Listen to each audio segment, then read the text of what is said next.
Assalomu muhtaram televizor ko'ruvchilar. Ko'rib atqaninglar Erkin Osiyo radiosi to'g'ri televiziyasining haftalik xabarlar programmasi.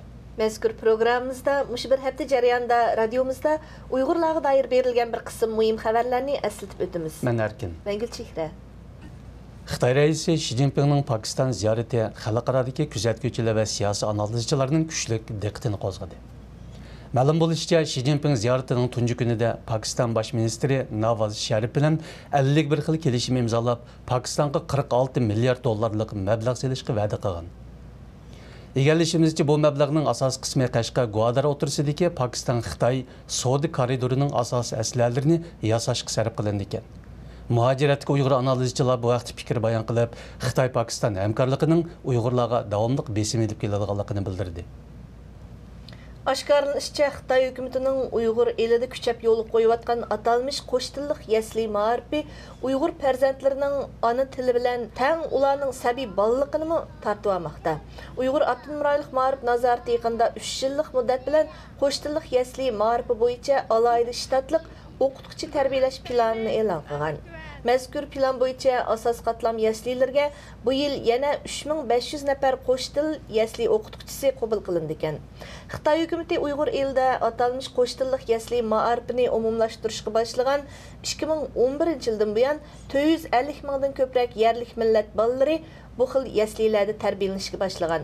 Bu hol Uyg'ur eli hamda muhojiratdagi Uyg'ur ziyolilarini qattiq andishiga solmoqda. Xitoydagi tashviqot o'rinlarining Uyg'urlar ichidagi atalmış siyosiy aktivlarni safarbar qilib, o'zlarining siyosiy maqsadlari uchun yantayoq bo'lib berishga selayotganligi diqqat qo'zg'adi. Ma'lum bo'lishicha, Uyg'ur Abdunum rayonlik partikom tashviqot bo'limi o'tgan hafta nutq so'zlash musobaqasi uyushtirib, bir turkum Uyg'urlarni atalmış millatlar ittifoqligi va diniy oshqo'llikni tugutish bo'yicha so'zlatgan. Bularning ichida nutq so'zlab mukofotga erishgan tashviqot chempioni Nizam Najibulla radiomiz ziyoratini qabul qilganda o'zlarining gap so'zda oshirib o'tganligini e'tirof qildi. Egallashimizcha Uyg'ur elida Xitoy yezi sekretarlarining Uyg'ur dehqonlarining terilg'ul yerlarini tartib olib, Xitoy ko'chmanlarga elib berish ahvollari ko'p ko'rilmoqda ekan. Qashqa Yengishar noya Yengiriq yeza 12 kent 8 mahallada o'ltirishliq Uyg'ur dehqon Ali Raim dal mushxildagi Uyg'ur dehqonlarining biridir. 2011-yili Yangi Eriq yezisiga partikom sekretari bo'lib kelgan Yu familiyali Xitoy shu yez tavasidagi Ali Raim boshliq 12 oila Uyg'ur dehqonning ko'ktat parniklarini tartib olib, Xitoy ko'chmanlarga o'tkazib bergan. Bu hol kentdagi Uyg'ur dehqonlarining kuchli noroziligini qo'zg'agan. Halbuki ta hozirga qadar ularning arz-dardini anglaydigan o'rin chiqmagan.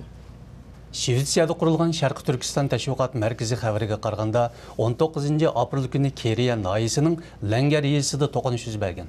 Ma'lum bo'lishicha, mazkur to'qinish sababli yez atrofi Xitoy soqchilari tomonidan qo'rshig'ga ilingan. Yezga kirib chiqish cheklangan hamda soqchilar shu atrofdagi kishilarning qo'l telefonlarini yig'ib olgan. Radiomizning bu vaqtdagi aniqlashlari davomida Keriya noyilik soqchi idorasining navbatchi xodimlari Langar yezisining so'kkantida vaqa chiqqanligini oshkorladi, lekin vaqaning tafsiloti haqida ma'lumot berishni rad qildi. Vicdan mahbusi İlham To'xtining tutqun qilinishidan ilgari yozgan Xinjiangdagi milliy masala va taklif nomli maqolasining inglizcha tarjimasi 22 aprel kuni e'lon qilindi. Bu maqola 2014-yili 15 yanvarda İlham To'xti tutqun qilingandan keyin Pillar Söhbeti nomli to'rbetda e'lon qilinib, keyin o'chirib etilgan edi. İlham To'xti ilgari ko'p qitim radiomiz Uyg'ur bo'limining ziyoratini qabul qilib, Xitoyning Uyg'ur siyosati, shundaqla Wang Lechen, Zhang Chunshan qatorliqlarning Uyg'ur elini idora qilishdagi milliy siyosatlariga qarata o'zining tanqidiy qarashlarini o'tirib qo'ygan edi. Muhtaram televizor ko'ruvchilar, yuqorida Erkin Osiyo radiosi to'g'ri televiziyasining haftalik xabarlar programmasini ko'rdinglar. Kelar hafta ko'rishaylik. Xayr xo'sh. Xayr xo'sh.